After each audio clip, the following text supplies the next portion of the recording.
Tribunal Superior Eleitoral decidiu tornar Jair Bolsonaro inelegível por 8 anos. O placar ficou em 5-2 contra o ex-presidente. Já está aí na tela, eu ia pedir para a produção. Benedito Gonçalves votou a favor, Raul Araújo votou contra, Floriano votou a favor, André Ramos a favor, Carmen Lúcia a favor, o Nunes Marques contra e mais um a favor.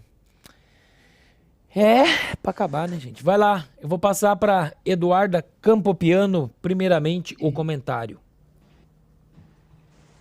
Anselmo, era isso que ia acontecer mesmo. Não tinha outra possibilidade. É óbvio que o TSE com certeza ia votar pela inelegibilidade do Bolsonaro.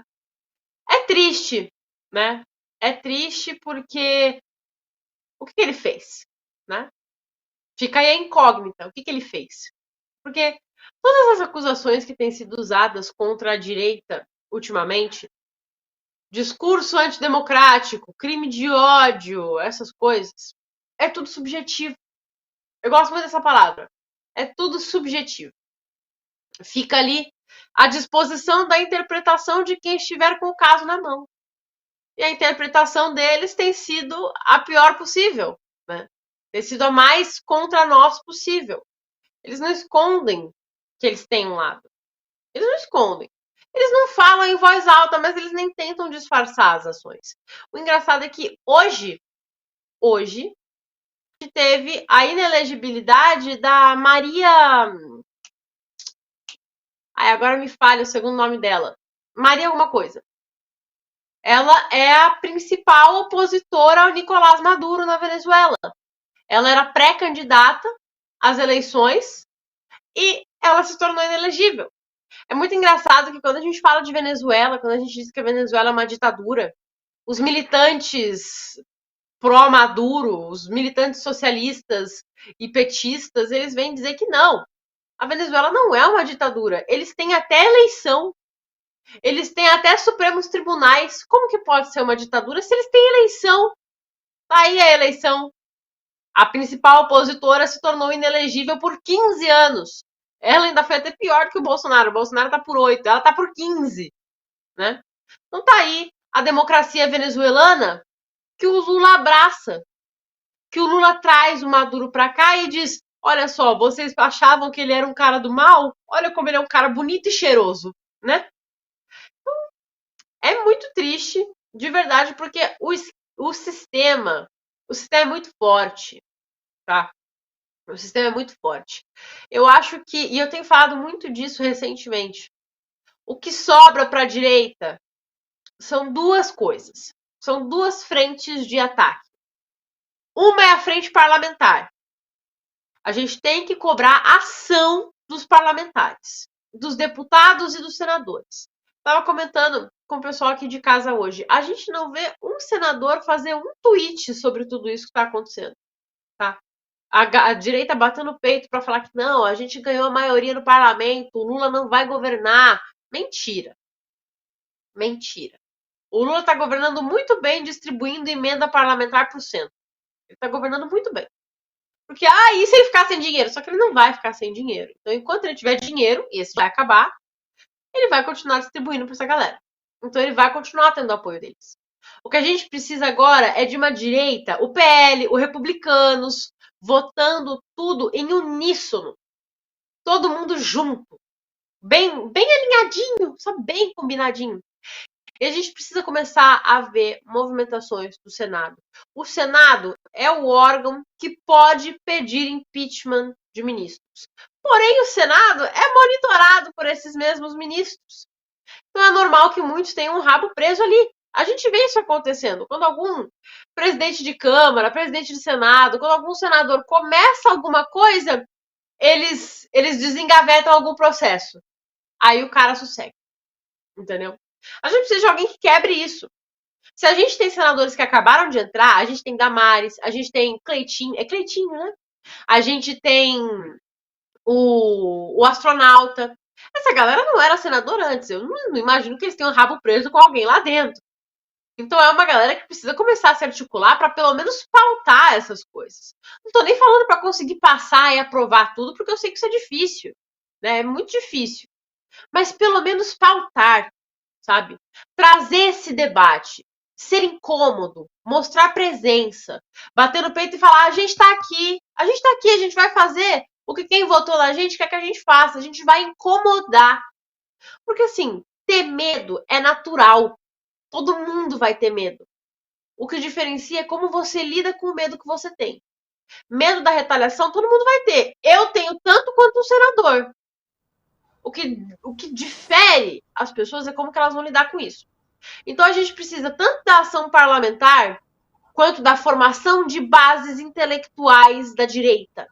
A esquerda tem a academia, ela tem o sistema educacional, ela tem o MEC, ela tem a OAB, ela tem todos os juízes e juristas e advogados. Ela tem todos os estúdios, todas as redações. Ela tem a Ancine. A esquerda tem tudo. A direita precisa começar a pensar em trazer isso de volta pra gente o mais rápido possível. A TV Cultura em São Paulo, por exemplo. Coloca o Josias Teófilo na TV Cultura em São Paulo. Isso resolve uma porrada de problema, sabe? Ele tá querendo entrar.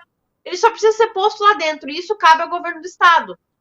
Então cabe a gente cobrar o governo do estado para meter o Josias Teófilo na TV Cultura.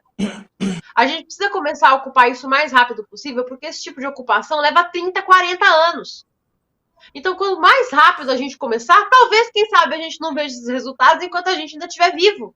Quem sabe? É aquela história de plantar tâmaras e não colher tâmaras. Mas quem sabe a gente até consegue colher. Se a gente começar a plantar agora. Então, essas são as duas frentes de batalha que a gente tem que ter.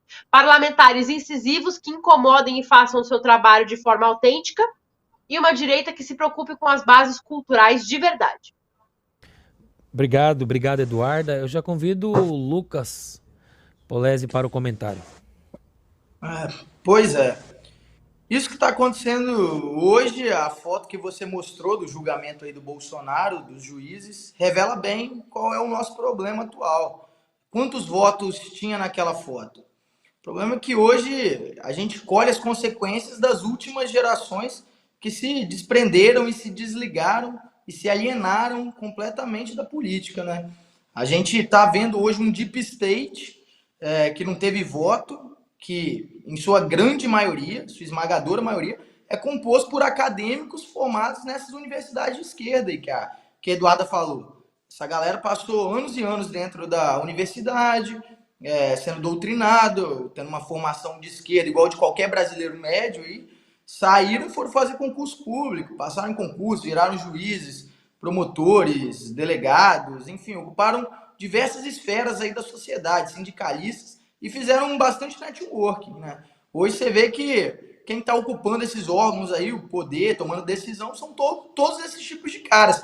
E isso reflete uma linha do tempo que não foi construída de agora, né? Você vai acompanhando aí desde o regime militar, como essa turma se organizou. Em 2013 aí a gente teve um lapso, talvez de lucidez, mesmo sem entender, revoltados, fomos para as ruas, daí começaram todas as investigações da Lava Jato, o país tendo um fecho de esperança, bandidos, políticos corruptos sendo presos, doleiros, empreiteiros, e aí depois seguindo com a resposta do sistema, né? O sistema contra-atacando, caçando mandatos hoje, não existe mais uma constituição vigente no país, cada ministro ali, cada juiz é uma constituição própria, julga conforme seu entendimento, deixa a ideologia tomar conta do seu entendimento jurídico, julga conforme viés ideológicos, o que é conveniente para a visão de mundo que ele tem, o que não é conveniente para a cosmovisão dele. E assim foi seguindo, né? Hoje a gente está vendo aí tudo que a gente vem enfrentando, cara.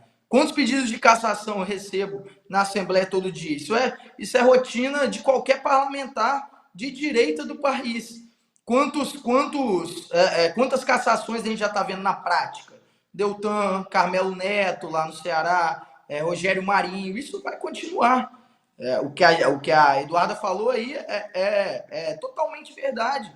A gente vai enfrentar muitos momentos mais difíceis. O fundo do poço ainda não chegou, pessoal, porque a gente não tem esse embasamento dentro do sistema. Essas pessoas que foram colocadas lá, nenhuma está do nosso lado. as pessoas que estão ocupando essas posições de poder sem voto, nenhuma está do nosso lado. O poder democrático, representativo, eleito, ele está cada vez mais frágil, cada vez menor, cada vez mais esse deep state define realmente quais são as decisões.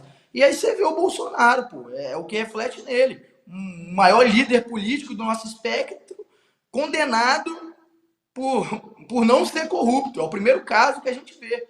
Condenado por reunião, não por petrolão, não por mensalão.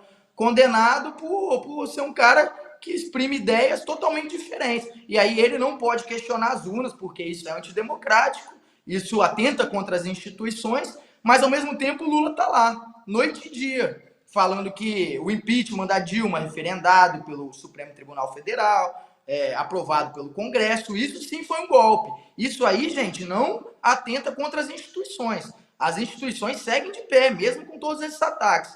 Mas aí o Bolsonaro não, né? Pô, ele fez uma reunião com embaixadores, caramba, que crime terrível. É lamentável a situação do Brasil, mas o caminho é só esse mesmo. Ocupar espaços, nós jovens, a gente tem que ser um farol agora, formando essa nova geração. Não podemos deixar só para Felipe Neto, para essa turma, não. Pessoas iguais a Nicolas, Carmelo, André, todos vocês que estão aqui acompanhando a gente nessa live, né, participando junto aqui com a gente, todos nós temos que ser referência para essa nova geração, formar uma nova geração que vai ocupar espaços, que vai participar daqui 10, 20 anos de todos esses postos de poder. O caminho que eu vejo é só esse, pessoal, porque no berro, gritando lá, esquece. Eu acho até mesmo